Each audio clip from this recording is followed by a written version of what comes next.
অখিল গগৈ ডাঙৰীয়া ক'ত পালে সেইটো ডাটা? ৬,০০০ আমাৰ চাহ জনজাতি আদিবাসী সমাজৰ ছাত্ৰীসকলে মেট্ৰিক পৰীক্ষা দিব পৰা নাই, সেই ডাটাটো তেওঁ পালে ক'ত?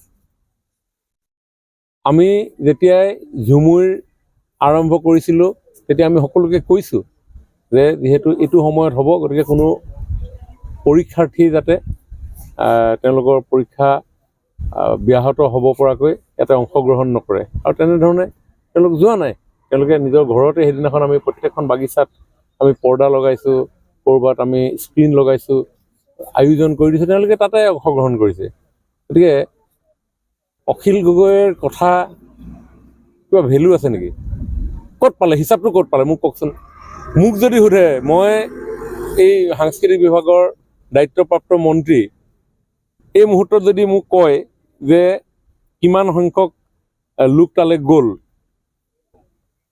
তাৰ পৰা কাৰ বয়স কিমান, সেই ডাটাখিনি দিবৰ কাৰণে মোক 2 ঘণ্টা সময় লাগিব। তাত আছিলে 8,800। 8,800ৰ কি 6,000 মেট্ৰিক কেণ্ডিডেট আছিলে নেকি? গতিকে অখিল গগৈৰ কথা কি ক'ব? মুঠতে পৰিৱেশটো বিভ্ৰান্তি কৰাৰ বাহিৰে, মিছা কথাৰে জনসাধাৰণক বিপথে পৰিচালনা কৰাৰ বাহিৰে তেখেতৰ বেলেগ কি কাম আছে? 1,80,00,000 হিন্দু বাংলাদেশীটো ক'ত গ'ল? এইটো অঞ্চলতে তেওঁ সেই ভোটা জ্বলাইছিলে। ইয়াততো এতিয়া আলু খেতিটো অসমীয়া মানুহে কৰি আছে। 200 টন আলু ইতিমধ্যে গৈছে। আমিতো চেলেঞ্জ কৰিছোঁ নহয়। কাক চেলেঞ্জ কৰিছোঁ? যাক চেলেঞ্জ কৰিব লাগে কৃষি বিপ্লৱৰ জৰিয়তে তাকে চেলেঞ্জ কৰিছোঁ। এইটোৱে জাতীয়তাবাদ। এই মিছা কথাৰে আমি জাতীয়তাবাদ নকৰোঁ। অখিল গগৈ ডাঙৰীয়া ক'ত পালে সেইটো ডাটা? ৬,০০০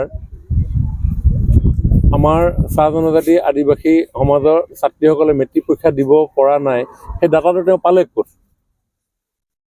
আমি যেতিয়াই ঝুমুৰ আৰম্ভ কৰিছিলোঁ তেতিয়া আমি সকলোকে কৈছোঁ যে যিহেতু এইটো সময়ত হ'ব, গতিকে কোনো পৰীক্ষাৰ্থী যাতে তেওঁলোকৰ পৰীক্ষা ব্যাহত হ'ব পৰাকৈ ইয়াতে অংশগ্ৰহণ নকৰে, আৰু তেনেধৰণে তেওঁলোক যোৱা নাই। তেওঁলোকে নিজৰ ঘৰতে সেইদিনাখন আমি প্ৰত্যেকখন বাগিচাত আমি পৰ্দা লগাইছোঁ, ক'ৰবাত আমি স্ক্ৰীণ লগাইছোঁ, আয়োজন কৰি দিছোঁ, তেওঁলোকে তাতে অংশগ্ৰহণ কৰিছে। গতিকে অখিল গগৈৰ কথা কিবা ভেলু আছে নেকি? ক'ত পালে? হিচাপটো ক'ত পালে মোক কওকচোন। মোক যদি সোধে, মই এই সাংস্কৃতিক বিভাগৰ দায়িত্বপ্ৰাপ্ত মন্ত্ৰী, এই মুহূৰ্তত যদি মোক কয় যে কিমান সংখ্যক লোক তালৈ গ'ল, তাৰ পৰা কাৰ বয়স কিমান, সেই ডাটাখিনি দিবৰ কাৰণে মোক 2 ঘণ্টা সময় লাগিব। তাত আছিলে 8,800। 8,800ৰ কি 6,000 মেট্ৰিক কেণ্ডিডেট আছিলে নেকি? গতিকে অখিল গগৈৰ কথা কি ক'ব?